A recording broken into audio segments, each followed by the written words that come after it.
wabarakatuh.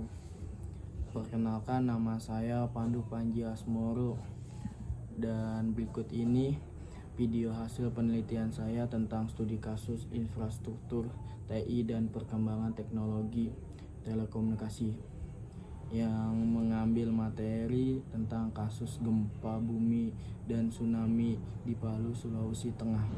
Selanjutnya, dampak gangguan jaringan telekomunikasi dalam penanganan bencana di Palu, Sulawesi Tengah. Indonesia adalah negara yang sangat rawan bencana alam. Letaknya di cincin api Pasifik menyebabkan gempa bumi, tsunami, dan letusan gunung berapi menjadi bagian dari kehidupan masyarakat. Salah satu bencana besar yang meninggalkan luka mendalam adalah gempa bumi tsunami yang melanda Palu dan Donggala di Sulawesi Tengah pada tahun 2018. Selain korban jiwa dan kerusakan Pasifik yang sangat besar, salah satu tantangan utama yang dihadapi saat itu adalah gangguan jaringan telekomunikasi yang menghambat proses komunikasi, koordinasi, dan penyelamatan. Selanjutnya, kerusakan infrastruktur telekomunikasi.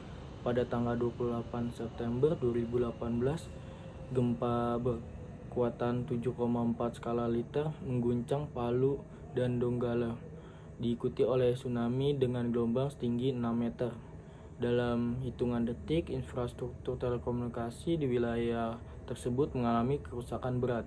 Kabel selat optik bawah laut yang menghubungkan jaringan telekomunikasi terputus, menara BTS roboh, dan pasokan listrik terputus total.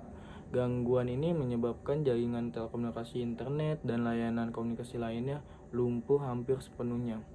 Bagi para korban bencana, komunikasi adalah kebutuhan mendesak. Mereka membutuhkan akses untuk memberitahu keluarga bahwa mereka selamat, meminta pertolongan, atau sekedar mendapatkan informasi mengenai kondisi terkini.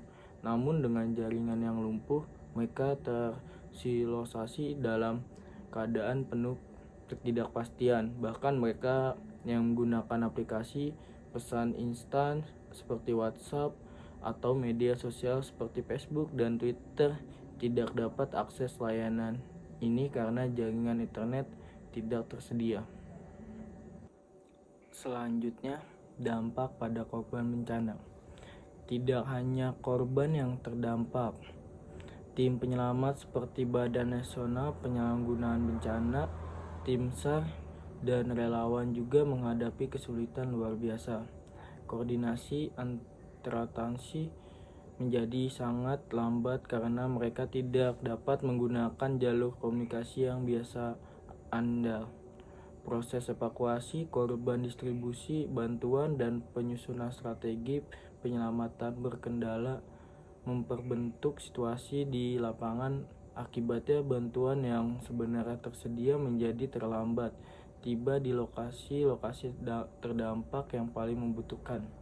Operator komunikasi besar seperti Telkomsel, Indosat, dan XL kita juga berjuang keras untuk memulihkan jaringan.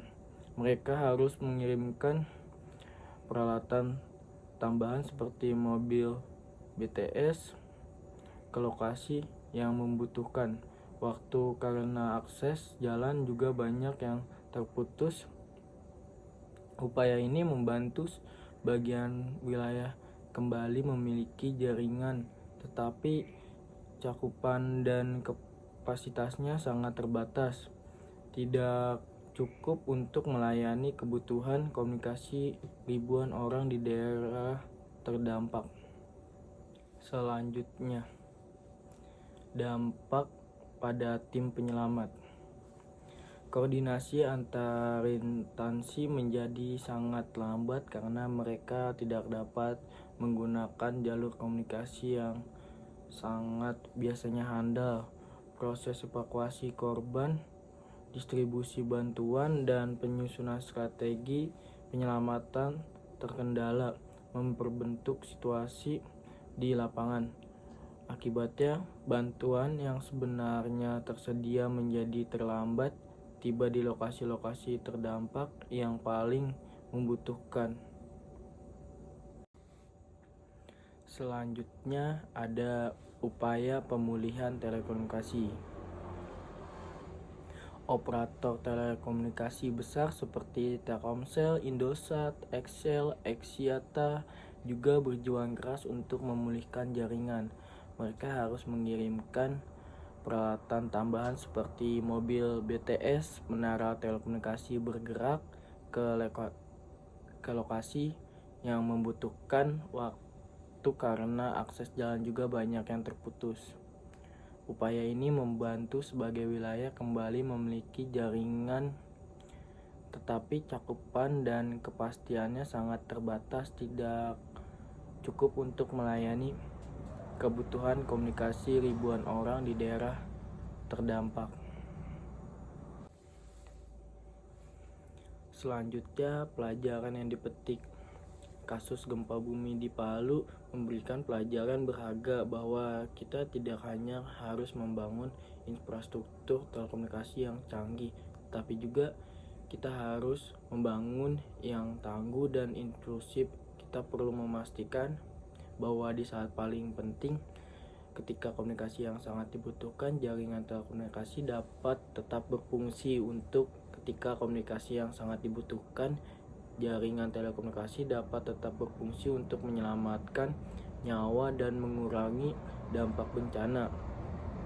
Teknologi adalah alat yang sangat kuat, tetapi tanpa kesiapan menghadapi situasi darurat, alat ini bisa menjadi penghambat, bukan penyelamat.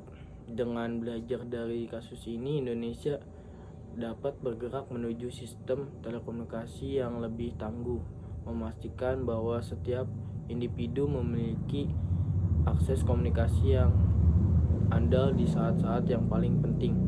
Mari kita jadikan ini sebagai pengingat bahwa teknologi harus selalu berkembang dengan pertimbangan kebutuhan kemanusiaan.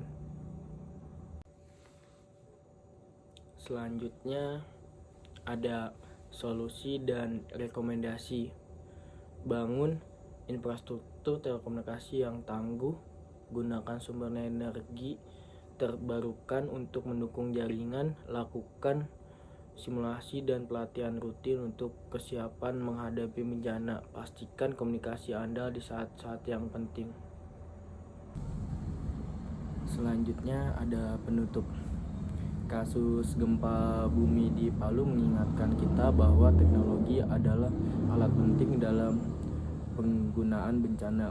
Namun, teknologi harus dikembangkan dengan mempertimbangkan kebutuhan kemanusiaan yang lebih besar. Infrastruktur yang tangguh dan inklusif dapat menyelamatkan nyawa dan mengurangi dampak bencana. Sekian studi kasus dari saya akhirin. Kurang lebihnya mohon maaf. Wabillahi taufiq walhidayah. Wassalamualaikum warahmatullahi wabarakatuh.